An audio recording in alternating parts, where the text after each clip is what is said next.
Hello friends, welcome back to my channel. இன்னைக்கு நம்ம பார்க்க போற வீடியோ அக்டோபர், நவம்பர், டிசம்பர் இந்த 3 மாதத்துல உங்களுக்கு டெலிவரி ஆக போகுதா? இந்த வீடியோ உங்களுக்கு ரொம்பவே யூஸ்ஃபுல்லா இருக்கும்.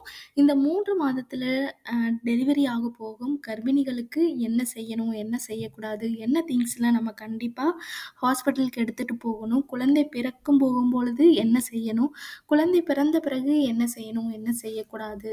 அத பத்தி தான் இந்த வீடியோல நம்ம பார்க்க போறோம். அது மட்டும் இல்லாம நார்மல் டெலிவரி ஆகுறதுக்கு என்னலாம் நம்ம ஃபாலோ பண்ணணுங்கிறதையும் இந்த வீடியோல நம்ம பார்க்கலாம். கர்ப்பிணிகள் கட்டாயம் பார்க்க வேண்டிய இந்த வீடியோ. இந்த வீடியோவ ஸ்கிப் பண்ணாம முழுசா பாருங்க. அப்பதான் உங்களால எல்லாத்தையும் தெரிஞ்சுக்க முடியும். ஃபர்ஸ்ட்டு அக்டோபர், நவம்பர், டிசம்பர் இந்த 3 மாதத்துல உங்களுக்கு டெலிவரி ஆக போகுதுன்னா, உங்களுக்கு தேவையான பொருட்கள், குழந்தைக்கு தேவையான பொருட்கள வந்து தனித்தனியா எடுத்து வச்சுக்கோங்க. ஒரு சிலர் வந்து புது ட்ரெஸ் வந்து எடுக்கக்கூடாதுன்னு சொல்லுவாங்க. அப்படிலாம் இருக்காதீங்க. எடுத்து நல்லா வாஷ் பண்ணி அதுக்கடுத்து உள்ள வச்சுக்கோங்க. புது ட்ரெஸ் போடாம நல்லா வாஷ் பண்ணி வச்சுக்கிறது ரொம்பவே நல்லது. உங்களுக்கு தனியா பேக் பண்ணிக்கோங்க. உங்களோட குழந்தைக்கு தனியா பேக் பண்ணி வச்சுக்கோங்க. குழந்தைக்கு தேவையான டயப்பர், குழந்தைக்கு தேவையான ஆம் சோப்பு இது எல்லாமே நீங்க வாங்கி முதல்லயே வச்சுக்கலாம். அதே மாதிரி உங்களுக்கு தேவையான ஃபீடிங் நைட்டி, ஃபீடிங் ப்ரா ஒரு சிலர் யூஸ் பண்ணீங்கன்னா, ஃபீடிங் ப்ரா வந்து அதிகம் யூஸ் பண்ண மாட்டாங்க இந்த நேரத்தில. ஒரு சிலர் யூஸ் பண்ணாங்கன்னா, ஃபீடிங் ப்ரா யூஸ் பண்ணி எடுத்து வச்சுக்கோங்க. அது மட்டும் இல்லாம ஃபீடிங் ஃப்ராக் ஒண்ணு, அதாவது ஃபீடிங் குர்த்தி ஒண்ணு எடுத்து வச்சுக்கோங்க. என்னன்னா, உங்களுக்கு நம்ம அங்கருந்து கிளம்பி வரும்பொழுது ஃபீடிங் குர்த்தி வந்து நம்மளுக்கு யூஸ் ஆகும்.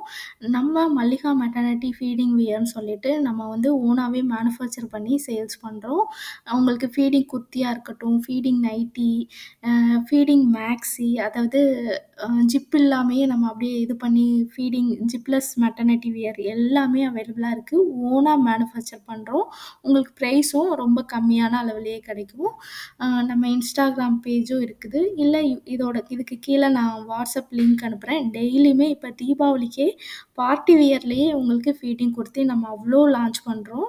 அதுவும் உங்களுக்கு ரொம்பவே யூஸ்ஃபுல்லா இருக்கும். இப்ப நம்ம ஹாஸ்பிட்டல் போகும்பொழுது, உம் நீங்க எப்ப பிரெக்னன்சி கன்ஃபார்ம் பண்ணீங்களோ அப்பயிலருந்து இப்ப வரைக்கும், அதாவது என்ன ஸ்கேன் பண்ணீங்க, என்ன டேப்லெட் எடுத்தீங்க எல்லாமே ஒரே ஃபைல்ல வச்சுக்கோங்க. அது ரொம்ப நல்லது. ஏன்னா, நம்ம டக்குன்னு ஒரு சிலருக்கு ஆன் தி ஸ்பாட் எப்பனாலும் பெயின் வந்து வரலாம். உடனே நம்ம உங்க வீட்ல நீங்க என்ன டேப்லெட் சாப்பிடுறீங்க, எல்லாம் எந்த இடத்துல இருக்குன்னு எல்லாத்துக்குமே தெரியணும். அதே மாரி அந்த ஃபைலும் எல்லாருக்குமே தெரியிற மாரி வச்சுக்கோங்க. நெக்ஸ்ட் நம்ம பார்த்தோம்னா, இப்ப ஹாஸ்பிட்டல் போறீங்கன்னா, உங்க வீட்ல இருந்து யார் வராங்களோ அவங்களுக்கு தனியா பேக் பண்ணி வச்சுக்கோங்க. எல்லாம் போட்டு மிக்ஸ் பண்ணாம இருக்கிறதுக்கு உங்களுடைய ஆதார் கார்டு, உங்க ஹஸ்பண்டுடைய ஆதார் கார்டும் எடுத்து வச்சுக்கோங்க. அது ரொம்ப முக்கியமான ஒண்ணு. நீங்க ஹாஸ்பிட்டல் போயிடுச்சு, குழந்தை பொறந்துருச்சு, ஆ எல்லாருமே என்ன இது பண்ணுவாங்கன்னா, ஃபர்ஸ்ட்டு ஒரு பெரிய இது என்னன்னா, குழந்தைக்கு பால் பத்தல, ஃபார்முலா மில்க் எடுத்துட்டு போலாம், பவுடர் பால் குடுக்கலான்ட்டு, ஃபர்ஸ்ட்டு ஒரு 3 ஆர் 4 டேஸ் வந்து கொஞ்சமா தான் பால் வரும்.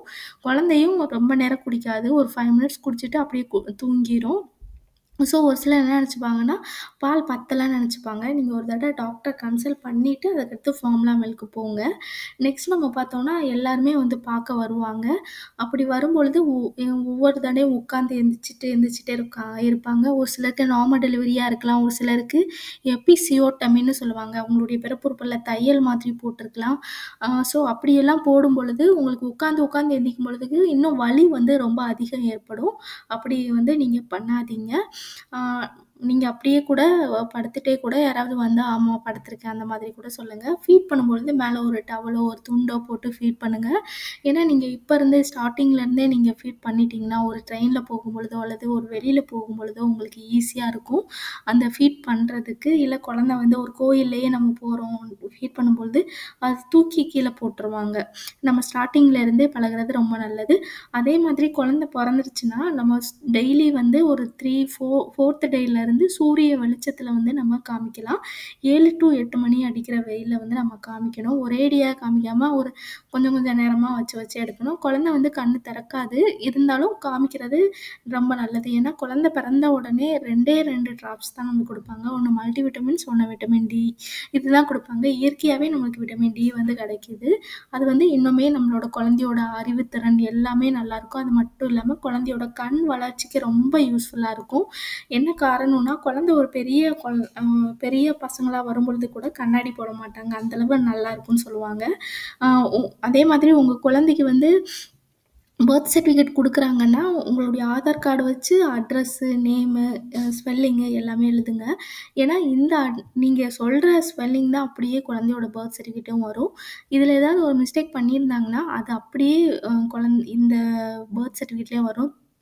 திரும்ப நீங்க மாத்திட்டுருக்கணும். அந்த இது பண்ணாதீங்க. நெக்ஸ்ட் நம்ம பார்த்தோம்னா, இப்ப குழந்தை பொறந்துருச்சு, நம்ம வீட்டுக்கு போயிட்டோம். ஒரு சிலர் வந்து தலைக்கு குளிக்கக்கூடாது, குழந்தைக்கு வந்து நெஞ்சு சளி புடிச்சுக்கிடும்னு சொல்லுவாங்க. ஆம், இது வந்து எந்த அளவு உண்மைன்னு தெரியல. ஆனா, அ ஒரு சிலருக்கு அது உண்மைன்னு சொல்றாங்க. ஸோ, குழந்தை தூங்கும் பொழுதே நல்லா ஹேர் வாஷ் பண்ணிட்டு, அ நல்லா காய வச்சுட்டு, அதுக்கடுத்து ஃபீட் பண்றது ரொம்பவே நல்லது. நெக்ஸ்ட் நம்ம பார்த்தோம்னா, ஒரு சிலருக்கு வந்து இந்த டவுட் வந்து நெறைய பெண்களுக்கு வந்து இருக்குது. எப்ப வந்து கணவன், மனைவி சேர்ந்திருக்கலாம்?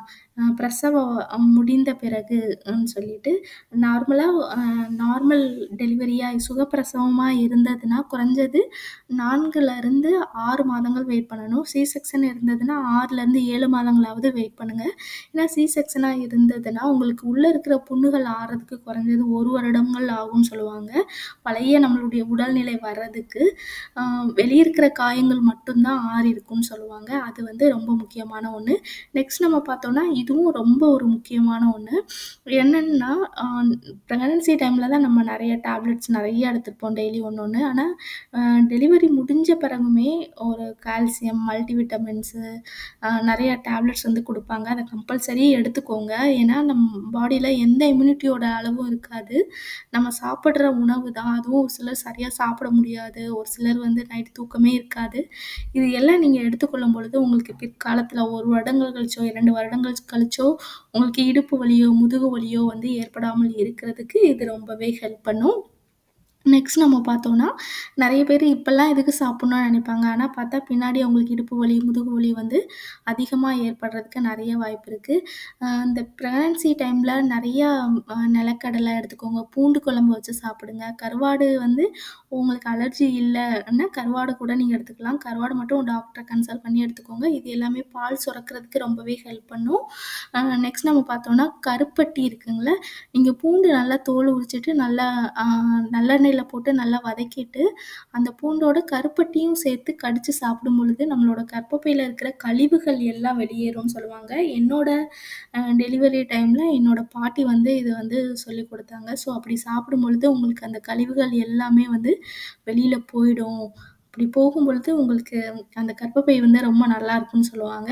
உங்களுக்கு 30 நாள் வரைக்குமே வந்து அ ப்ளீடிங் வந்து இருக்குன்னா, அது ரொம்ப இயல்பான ஒண்ணு தான். அதுக்கு மேல போயிடுச்சுன்னா, ஒரு தடவ டாக்டர கன்சல்ட் பண்ணிக்கிறது ரொம்பவே நல்லது. 30 நாள் முடிஞ்சிருச்சுன்னா, நீங்க ஒரு செக்கப், பாப்பா ஒரு செக்கப், குழந்தையோட எடை எவ்வளோ இருக்கு? இன்க்ரீஸ் ஆயிருக்கா? கம்மியா இருக்கான்னு செக் பண்ணிக்கோங்க. உங்களுக்கு இதுக்கு பிரெக்னன்சிக்கு முன்னாடி எதுவுமே இருந்திருக்காது. பிரெக்னன்சி டைம்ல உங்களுக்கு தைராய்டு இருந்திருக்கலாம், சுகர் இருந்திருக்கலாம், பிபி இருந்திருக்கலாம். அது எல்லாமே செக் பண்ணிக்கிறது ரொம்பவே நல்லது. இந்த 3 மாதத்துல நீங்க இருக்கிறீங்கன்னா, பட்டர்ஃப்ளை யோகா பண்ணலாம், வாக்கிங் பண்ணலாம். வாக்கிங் போகலாம், ஸ்குவாட்டிங் எக்ஸர்சைஸ் பண்ணலாம். இது மட்டும் இல்லாம நீங்க டெய்லி விளக்கெண்ணெய் குளியல் வந்து நீங்க எடுத்துக்கொள்ளலாம். ஜீரக கசாயம் எடுத்துக்கலாம், சோம்பு கசாயம் எடுத்துக்கொள்ளலாம். இது எல்லாமே நம்மளுக்கு நார்மல் டெலிவரி ஆகுறதுக்கு ரொம்பவே ஹெல்ப் பண்ணும். ஜீரக கசாயம் 7வது மாதத்துலருந்தே நம்ம ஃபாலோ பண்ணலாம். இதுவே சோம்பு கசாயமா இருந்ததுன்னா 8 மாதங்களுக்கு அடுத்து தான் நம்ம ஃபாலோ பண்ணணும். இது எல்லாமே உங்களுக்கு இந்த வீடியோஸ் ரொம்பவே யூஸ்ஃபுல்லா இருக்கும்னு நெனைக்கிறேன். இந்த வீடியோ புடிச்சிருந்ததுன்னா லைக் பண்ணுங்க, ஷேர் பண்ணுங்க, கமெண்ட் பண்ணுங்க. மறக்காம சப்ஸ்கிரைப் பண்ணிடுங்க.